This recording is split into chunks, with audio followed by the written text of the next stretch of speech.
दोस्तों, मेरा नाम है मदन लाल मधु। मैं आज आपको सुनाने जा रहा हूँ खाली घरोंदे और तेरा नाम इश्क जैसे बेहद चर्चित और लोकप्रिय उपन्यासों की रचयिता अजय सिंह राणा की लिखी कहानी अनसुनी आवाजें। तो आइए दोस्तों, सुनते हैं। बाहर से आती ताजी हवा पहाड़ों को चीरते हुए झरने में नहाकर खिड़की के रास्ते उसके थके बदन को सुखद अनुभूति प्रदान कर रही थी। पक्षियों का कलरव उसके कानों में शहद घोल रहा था। खिड़की से बाहर का नजारा उसकी आंखों को ही नहीं बल्कि उसकी रूह को भी तृप्त कर रहा था। बादलों के झुरमुट ने पहाड़ों के चप्पे चप्पे पर कब्जा करना शुरू कर दिया था। लंबे सफर के बाद पहाड़ों की गोद में वह अपने आप को सहज महसूस कर रहा था, लेकिन पिताजी की गूंजती आवाज उसका अभी भी पीछा कर रही थी। उनकी बातों को दिमाग पर नक्श करके वह अपनी अंतरात्मा को कचोट रहा था, लेकिन उसे विश्वास था कि पिताजी के जिस सपने के लिए वह यहाँ आया है, अगर वह उसे पूरा कर ले तो पिताजी की नजरों में वह कुछ तो मुकाम हासिल कर लेगा। पढ़ाई लिखाई तो तुम्हारे वश की बात नहीं, तो दादा परदादा के बिजनेस को बढ़ाने में ही कुछ इंटरेस्ट दिखाओ। लेकिन साहेबजादे न जाने किस दुनिया में खोए रहते हैं, ना ही अपना होश है ना अपने भविष्य की चिंता। कितना ही कह लो, बिल्कुल जड़ बुद्धि है। मुझे दुख है कि दिल्ली जैसी बड़ी यूनिवर्सिटी में पढ़कर भी तुम दिशा भ्रमित हो। पिताजी की वे बड़ी बड़ी आंखें अभी भी उसका पीछा कर रही थी। इस बड़े प्रोजेक्ट से पिताजी को उससे बेहद उम्मीदें थी। तभी अचानक एक बादल पहाड़ की चोटी से फिसलकर पेड़ों के झुरमुट में जा फंसा। उसका ध्यान बाहर से हट नहीं पा रहा था। उसके भीतर एक सूनापन विद्यमान था। उसका मन ठीक उसी प्रकार से घिरा हुआ था जैसे दूर पहाड़ी सड़क को दरख्तों की परछाइयों ने ढका हुआ हो। समर बाबू, इतने लंबे सफर के बाद आप थक गए होंगे। मैंने कमरे की चाबी काउंटर से ले ली है। यह होटल तो शानदार लग रहा है। आप ऊपर जाकर जरा आराम कर लीजिए। समर के सेक्रेटरी अरविंद ने उसके पास आकर कहा। नहीं, अब आराम बिल्कुल नहीं। इस जगह में कुछ तो बात है जो हमारी भीड़ भाड़ और पॉल्यूशन से भरे शहरों में नहीं है।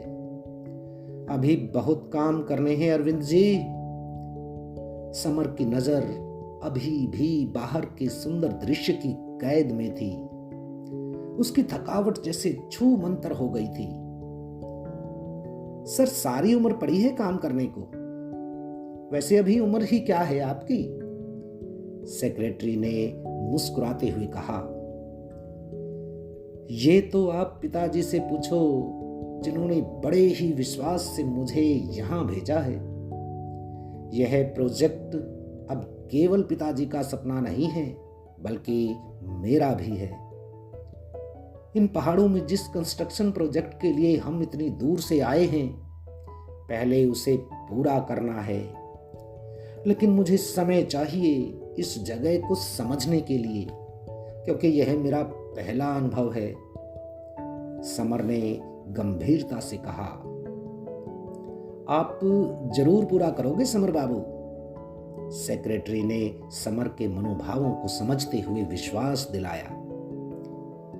अरविंद, जरा देखो बाहर का नजारा, बेहद खूबसूरत है ना?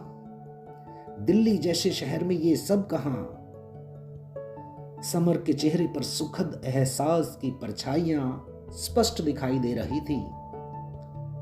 हाँ सर, वो तो बात है, लेकिन मेरा तो पहाड़ों से गुजरते हुए उल्टियों से बुरा हाल हो गया है। मैं तो आराम करूंगा। मुझे तो बस दूर से ही ठीक लगते हैं ये पहाड़ वहाड़। सेक्रेटरी ने मंद मंद मुस्कुराकर बाहर झांकते हुए कहा। अरविंद बाबू, ऊपर जाने से पहले मेरे लिए एक कॉफी ऑर्डर कर जाना। तुम आराम करो, मैं वहां खिड़की के पास थोड़ी देर बैठूंगा। समर का ध्यान अभी भी बाहर की ओर था। ठीक है सर, आप बैठिए और आनंद लीजिए। वैसे भी यहाँ कौन है जो आपको डिस्टर्ब करेगा। ये जगह भीड़ भाड़ से बहुत दूर है। सेक्रेटरी ने सारा सामान उठाया और सीढ़ियों से ऊपर चला गया।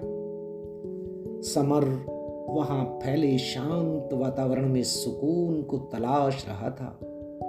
वहां इतनी खामोशी थी कि वह अपनी सांसों के उतार चढ़ाव को महसूस कर पा रहा था। दूर बैठा रिसेप्शनिस्ट रिसेप्शन पर अपने मोबाइल में व्यस्त था। होटल बहुत पुराना लेकिन बेहद खूबसूरत था। लॉबी में खामोशी पसरी हुई थी। समर को आज पहली बार अपने आप से गुफ्तगू करने का अवसर मिला था। वह मन ही मन अपने आप से बतलाने लगा। तुम्हें क्या पता अरविंद जी, मेरे दिल की बात। यह काम तो एक बहाना है। पापा का एक सपना है कि इन दूर पहाड़ों में भी हमारे होटल्स हों। उसे पूरा करना अब मेरा उद्देश्य है। लेकिन मेरे निजी सपनों, मेरी अपनी इच्छाओं का क्या? कभी किसी ने नहीं सोचा कि मैं क्या चाहता हूं। मुझे एक जगह की तलाश थी जहां मुझे सुकून मिल सके, जहां मैं अपने आप से मिल सकूं, बातें कर सकूं। शहरों में जगह सिमटती जा रही है तो बस इस बहाने अब इन पहाड़ों को छूने चला आया हूं। सारे रास्ते इन पहाड़ों से बहुत बातें की, लेकिन मेरे शब्द इनकी पथरीली जमीन को छूते ही बिखर गए। एक भी शब्द वापस नहीं लौट पाया। ये बेवफा पहाड़ पलटकर जवाब भी तो नहीं देते, बस खामोश देखते रहते हैं एक टक। उसने गहरी सांस भरी और अपने लेदर के काले डॉक्यूमेंट बैग को देखा। उसने बैग से कुछ कागज निकालकर टेबल पर फैला दिए। शायद ये होटल कंस्ट्रक्शन के महत्वपूर्ण कागजात थे जिन्हें समर ने अपने पास संभाल कर रखा था। बाहर से आती ठंडी हवाएं धीरे धीरे उसे अपनी आगोश में लेने लगी थी। वे उसे सुकून पहुंचा रही थी। वह एक पल के लिए भूल गया था कि वह कहां है। हवा की तीव्रता बढ़ती जा रही थी। हवा के झोंकों से टेबल पर फैले कागज उड़कर दूर जा गिरे। गिरते पन्नों की फड़फड़ाहट ने उसे वर्तमान स्थिति में लाकर पटक दिया। तभी समर की नजर दूर बैठी एक खामोश लड़की पर जा ठहरी। वह कब वहां आई थी उसे पता ही नहीं चला। शायद वह पहले से ही वहां बैठी थी। सारे कागज उड़कर उस अनजान लड़की के टेबल तक पहुंच गए थे। लड़की के बिखरे बालों ने उसके चेहरे को छिपा रखा था।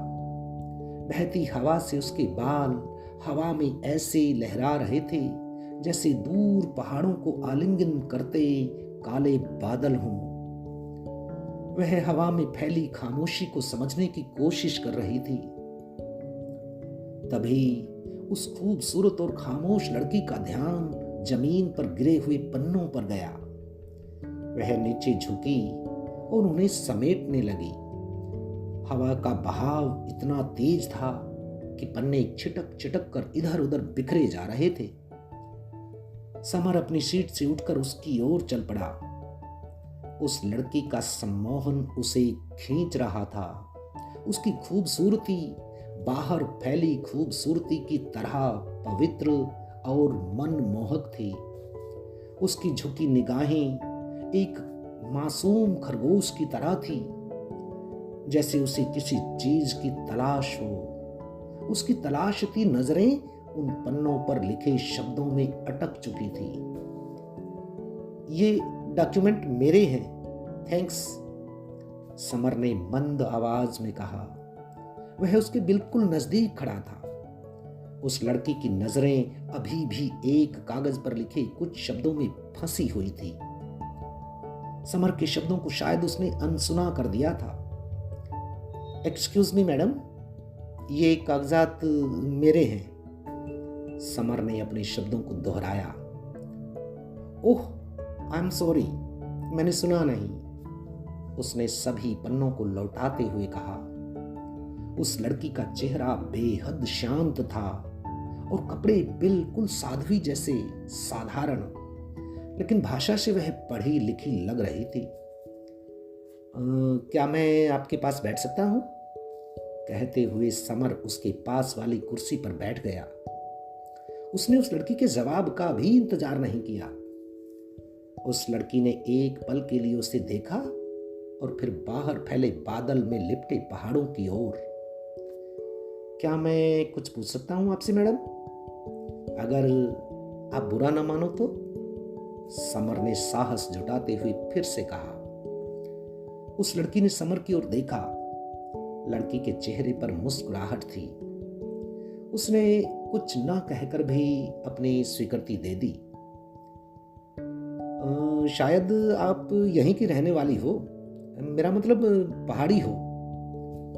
समर के चेहरे पर जिज्ञासा स्पष्ट नजर आ रही थी।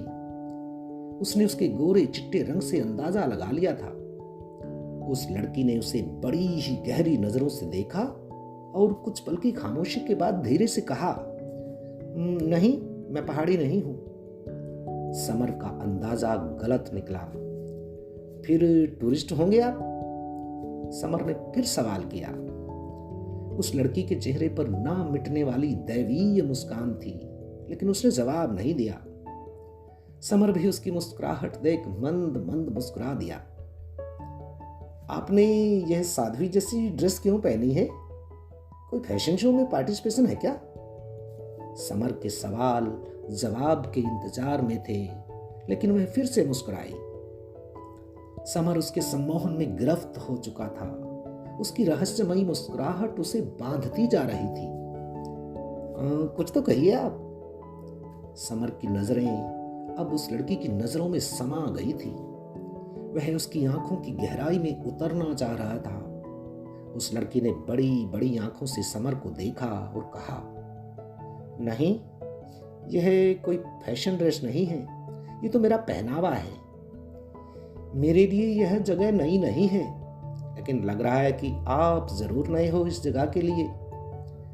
उसके मुख से शब्द जवाब बन समर को तसल्ली दे रहे थे। हाँ जी, बिल्कुल आज ही आया हूँ। शुक्र है इन हवाओं का जो पहाड़ों को चीरती हुई यहाँ तक आई। अगर ये ना चलती तो ना ये पन्ने उड़ते और ना ही मुझे आप मिलते। मतलब होटल में आपके अलावा कोई दिखाई नहीं दिया, तो सोचा आपसे बात कर लूं। आपको बुरा तो नहीं लग रहा है ना? समर ने बात करते करते जेब से न जाने कब सिगरेट निकाल ली। उसे पता भी नहीं चला। वह अपने शब्दों को नियंत्रित करने की असफल कोशिश कर रहा था।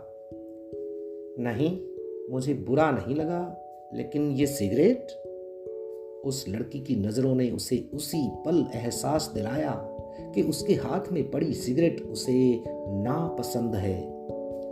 ओह सॉरी, उसने सिगरेट को पास पड़े डस्टबिन में फेंकते हुए कहा।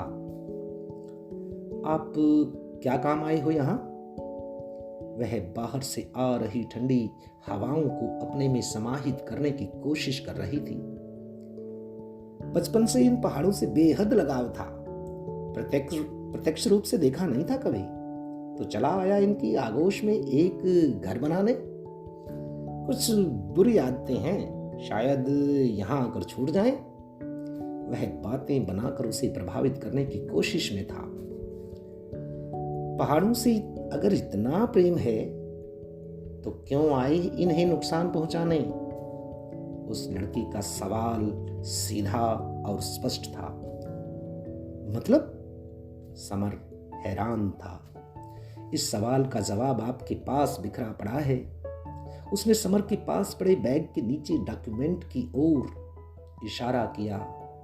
और वह वहां से चल दी। उस लड़की के इस सवाल ने उसे असमंजस में डाल दिया था। एक्सक्यूज मी, क्या मैं आपका नाम जान सकता हूं? समर के सवाल अभी भी नहीं रुके थे। उसने उसे रोकते हुए आवाज लगाई, क्या करोगे नाम जानकर? वह कुछ पल ठहरी और फिर मुस्कुराते हुए वहां से चली गई। उसने पीछे मुड़कर एक बार भी नहीं देखा। बिना प्रतिक्रिया के समर उसे खामोशी से जाते हुए देख रहा था। कुछ ही पल में वह उसकी आंखों से ओझल हो गई। कंस्ट्रक्शन प्रोजेक्ट के पेपर्स अभी भी उसके हाथ में थे, जिन्हें हवाएं अभी भी उड़ा रही थी। वे कागजात उसके हाथ में फड़फड़ा रहे थे। शायद हवाएं उन्हें समर के हाथों से छीनकर पहाड़ों की दूसरी ओर ले जाना चाहती थी। हवा मंद पड़ चली थी, लेकिन रुकी नहीं थी। बाहर मौसम अंगड़ाई ले रहा था। किसी भी वक्त बारिश शुरू हो सकती थी। एकाएक मौसम में ठंडक बढ़ चली थी। खामोशी, एक लंबी खामोशी फिर से वहां फैल गई थी। साहिब काफी तैयार है, एक आवाज ने उसे सम्मोहन से बाहर ला पटका। अभी आता हूं। उसने बाहर की ओर इधर उधर देखा, लेकिन वह लड़की जा चुकी थी। उसका मन बेचैनी से भर गया। वह अपनी टेबल पर आकर खामोश बैठ गया और उसने कॉफी से भरे कप की ओर देखा। वह कप उसे निहार रहा था, लेकिन अब उसका मन कॉफी पीने का नहीं था। उसका मन अभी भी बाहर फैले पहाड़ों से कुछ पूछ रहा था। शायद उस लड़की का पता। लेकिन पहाड़ों को काले बादलों ने घेर लिया था। होटल के ऊपरी कमरे में जंगल की खामोशी को तोड़ती कड़कड़ाती बिजली की आवाजें उसे स्पष्ट सुनाई दे रही थी। बाहर तेज बरसात शुरू हो चुकी थी। रात के 11 बज चुके थे, लेकिन समर की आंखों में नींद दूर दूर तक नहीं थी।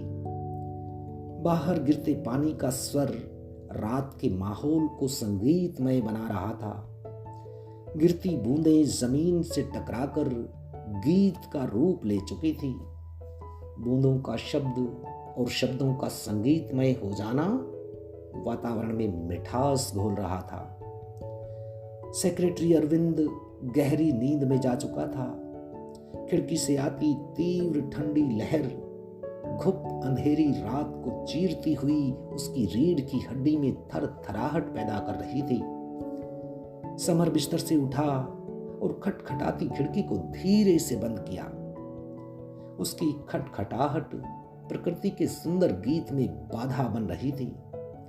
रुकावट दूर हो चुकी थी, लेकिन खिड़कियों की महीन झिर्रियों से बाहर बरसात का स्वर अभी भी सुनाई दे रहा था। समर उस लड़की के चेहरे को भुला नहीं पा रहा था। उसकी बातें और उसकी गहरी आंखें रह रह कर उसे बेचैन कर रही थी। होटल से दूर बाहर फैले जंगलों में पहाड़ों के पास एक सुंदर जगह। बरसात के बाद मौसम साफ हो गया था, लेकिन बादलों ने आकाश का दामन छोड़ा नहीं था। दिन की धूप उसे बड़ा सुकून पहुंचा रही थी, लेकिन मौसम में अभी भी ठंडक बरकरार थी। 3 दिन की लगातार बारिश ने उनके कंस्ट्रक्शन प्रोजेक्ट के काम को भी आगे बढ़ने नहीं दिया था। समर बाबू, यह जगह होटल साइट्स के लिए बेहतरीन है। मैंने सुना है कि यहीं पास में कुछ प्राचीन बौद्ध गुफाएं भी हैं। टूरिज्म के हिसाब से होटल यहीं बनाया जाए तो बेस्ट रहेगा, अरविंद ने सलाह देते हुए कहा। उसके हाथ में कुछ नक्शे और महत्वपूर्ण कागजात थे। और उन सभी कागजी फॉर्मेलिटीज का क्या हुआ? क्या यहाँ की सरकार से परमिशन मिल जाएगी? समर की आवाज में उदासी थी। उसके लिए यह प्रोजेक्ट अपने आप को किसी के सामने साबित करने की दृष्टि से बेहद महत्वपूर्ण था। समर बाबू, आप चिंता ना कीजिए। बड़े बाबू की खूब चलती है। अधिकारियों के मुंह में पैसे ठूंसकर क्या काम नहीं होते इस देश में। सारे पर्यावरण एक्ट बस नाम के हैं। आप देखते रहिए, सब धरे के धरे रह जाएंगे जब पैसे का बुलडोजर चलेगा। अरविंद ने हंसते हुए कहा, बुलडोजर?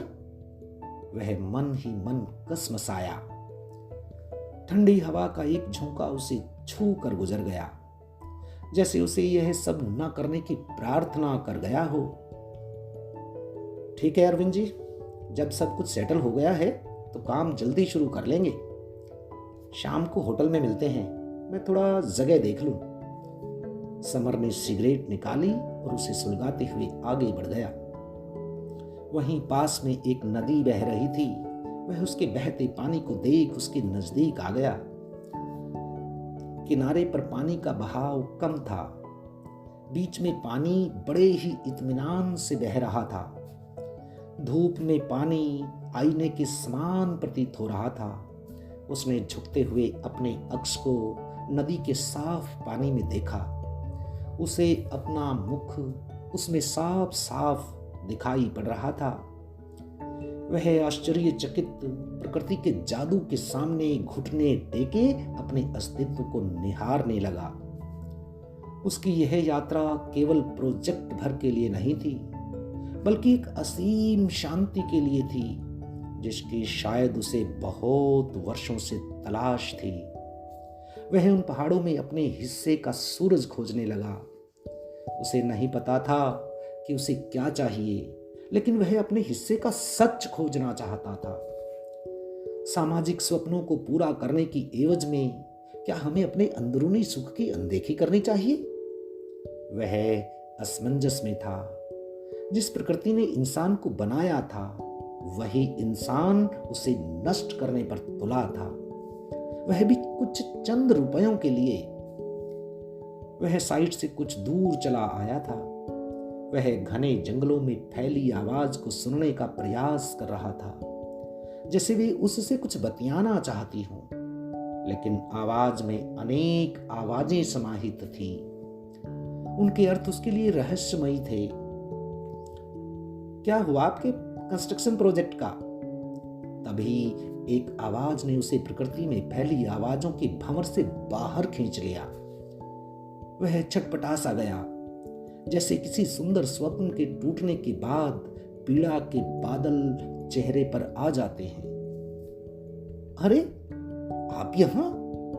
समर ने हैरान होते हुए कहा। सिगरेट को नीचे गिराकर उसने तुरंत अपने दाएं पैर के जूते से बुझाया।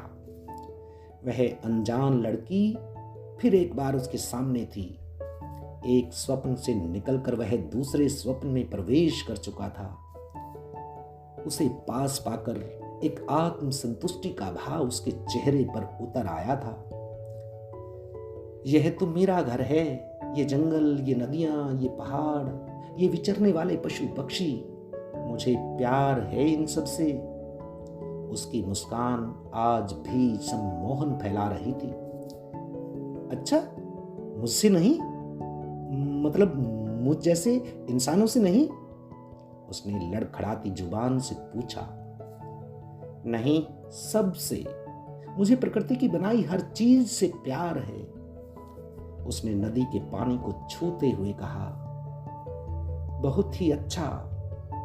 तुम्हें पता है, उस दिन से मैं तुम्हारी तलाश में था, लेकिन बैरन बरसात ने होटल से निकलने का मौका ही नहीं दिया।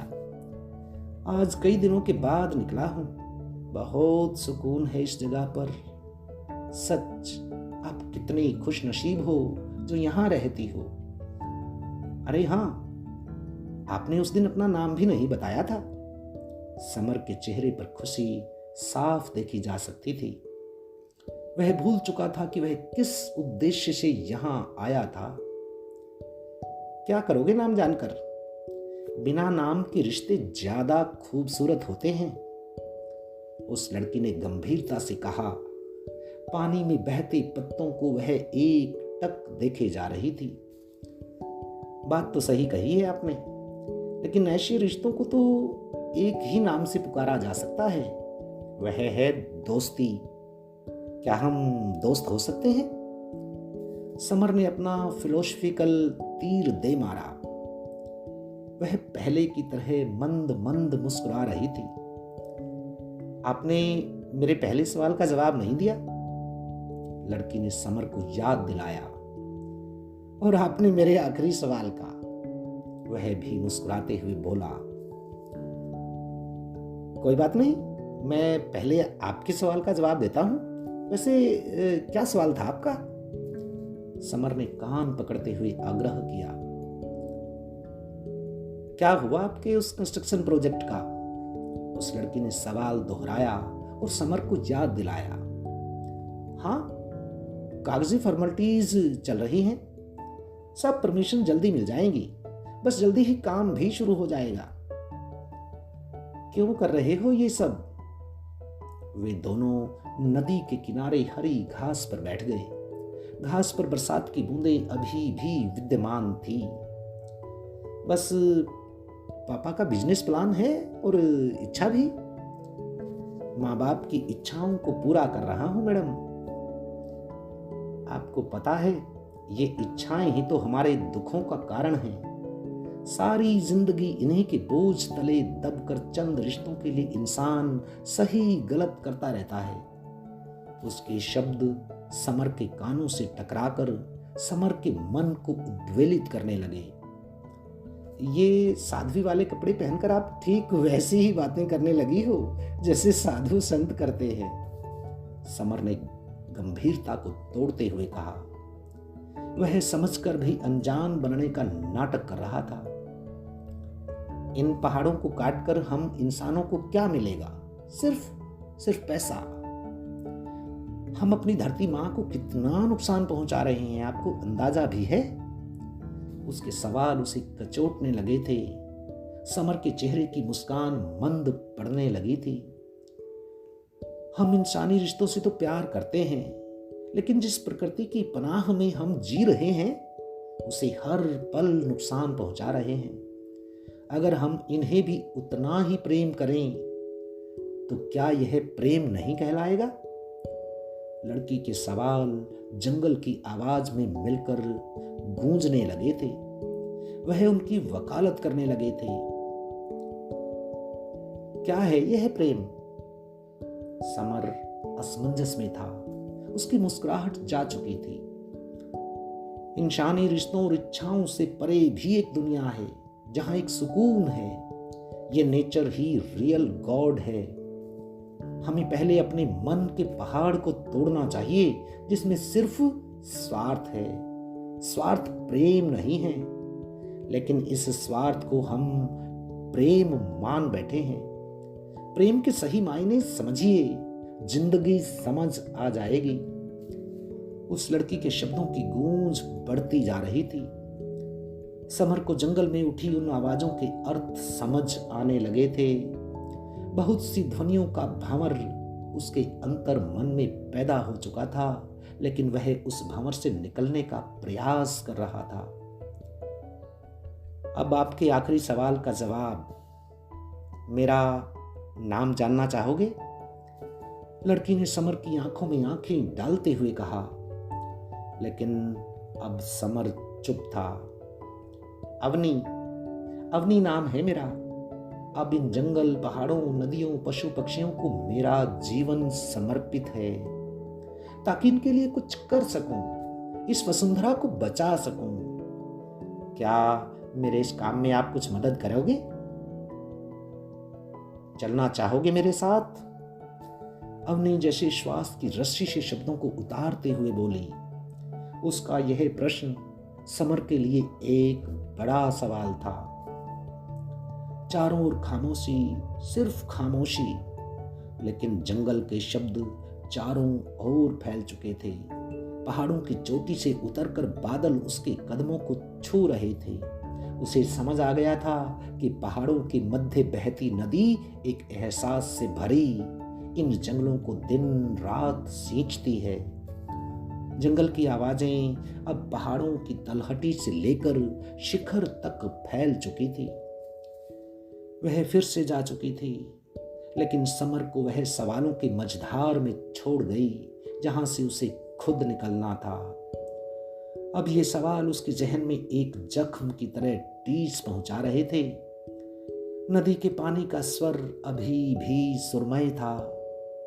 वृक्ष से गिरते पत्ते अभी भी नदी के बहाव के साथ अपनी यात्रा कर रहे थे। उनमें से कुछ किनारा पा गए थे तो कुछ अभी भी सफर में थे। कई रातों से वह सो नहीं पा रहा था। कंस्ट्रक्शन की अप्रूवल अभी मिली नहीं थी। वह धर्म संकट से गुजर रहा था। पिताजी के गूंजते शब्दों से अब उसके अंतर मन में उठे शब्द टकरा रहे थे। पहले वह पहाड़ों से सवाल पूछता था, लेकिन अब वे उससे सवाल पूछ रहे थे। शायद पहाड़ उसे बोलते नजर आने लगे थे। उनके दर्द और अपने मानवीय अस्तित्व को जानने की जद्दोजहद में वह अपने आप से आजाद होना चाहता था, लेकिन वह मजबूर था। वह यह भी जानता था कि जिस दिन यह प्रोजेक्ट अप्रूव्ड हो जाएगा तो पिताजी को उसकी काबिलियत पर यकीन हो जाएगा। यह प्रोजेक्ट पूरा होते ही वह अपने पिताजी का हीरो बन जाएगा, ठीक वैसे ही जैसे वह बचपन में था। उसके पिताजी बचपन में उसे मेरा हीरो कहते थे, लेकिन जैसे जैसे वह बड़ा होता गया पिताजी की नजरों में वह हीरो से जीरो बनता चला गया था। अब उसके सामने दो रास्ते थे कि वह अपनी नजरों में खुद का नायक बने या अपने सपनों को रौंदकर पिताजी का हीरो बने। समय बीत रहा था, लेकिन समर के अंदर एक महासमर ने जगह ले ली थी। समर बाबू, बधाई हो। जिस दिन का आपको इंतजार था वो दिन आ गया है। आखिरकार 1 महीने की मेहनत सफल हुई। हमें सारी अप्रूवल मिल गई है। कल हमारा कंस्ट्रक्शन वर्क शुरू हो जाएगा। आप मिठाई खाइए। अब आप बड़े बाबूजी का सपना पूरा कर देंगे। अब इन पहाड़ों पर भी अपना राज होगा। अब ये पहाड़, नदियां, हवाएं भी हमारी गुलाम होंगी। अरविंद ने मिठाई का डिब्बा समर की ओर करते हुए कहा। वह मिठाई की ओर घूर रहा था। उसने कुछ सोचा और एक झटके से मिठाई के डिब्बे को अरविंद के हाथ से छीनकर डस्टबिन में फेंक दिया।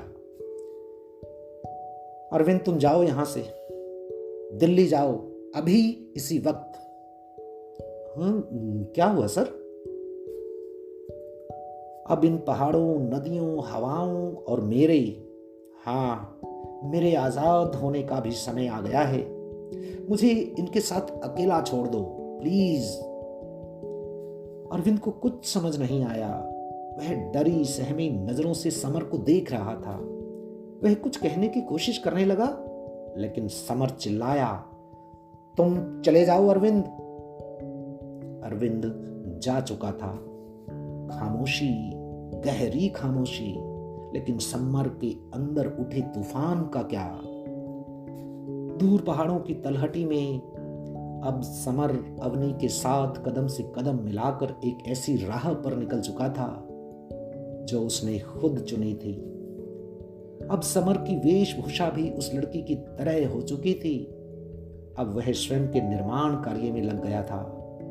उसने उस कंस्ट्रक्शन प्रोजेक्ट के साथ साथ सारी बुरी आदतों को भी छोड़ दिया था। अब उसे सही राह मिल चुकी थी, निस्वार्थ प्रेम की राह। प्रकृति से मिलकर वह खुद प्राकृतिक हो चुका था।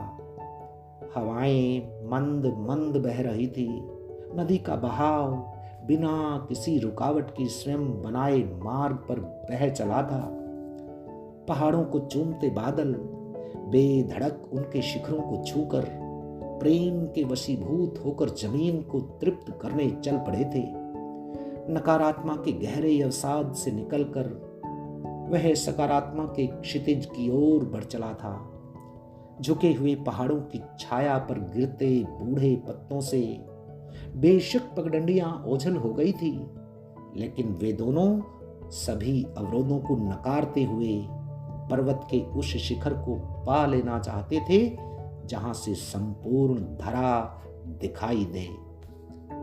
तो दोस्तों, बस इतनी सी थी ये कहानी। आप सभी दोस्तों का, मित्रों का बहुत बहुत आभार। नमस्कार, शुभ दिन।